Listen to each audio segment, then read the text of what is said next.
Joining us to help us unpack what's really happening there, we have Taka, Senior Investment Professional, TLG Capital. Great to have you in the show.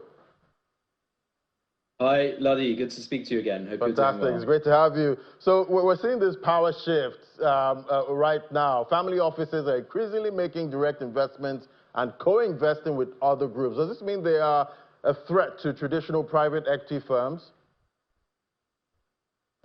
So I think you're speaking to a massive shift in capital, right? Where previously you had institutional investors coming in, you had private equity firms funding businesses, and now you find that not only do companies seek alternative sources of funding, be it through family offices, but also you're seeing institutional investors seeking to and being able to invest in new forms of capital allocation. And this has also been enabled by the regulatory environment. And so I think you see direct investments with sophisticated investors that have a full suite of investment professionals and a team around them. And then you also have co-investments that primarily arise from fund investments, which long-term investors are able to make.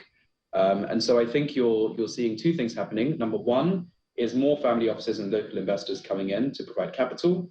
And number two, you're seeing fund investments being made by institutional investors, which of course is what we've managed to do with our first ever private debt fund, which was fully deployed in Nigeria. And I know, TLG, you guys have been making some moves, lately, and definitely you play a lot with patient capital. What's happening in that space? What trends are we seeing? Yeah, so I think, the story of what we've been doing is we've seen this trend happening in the US and Europe, and it's mainly been driven by the regulator going to pension funds and institutional investors. The idea is very much that to develop and to grow companies and to grow infrastructure, you need long-term investments and long-term assets. Now, banks, you were just speaking to Arnold Dublin Green, who's a good friend of ours, banks are mainly funded by short-term deposits, and they cannot write long-term investments.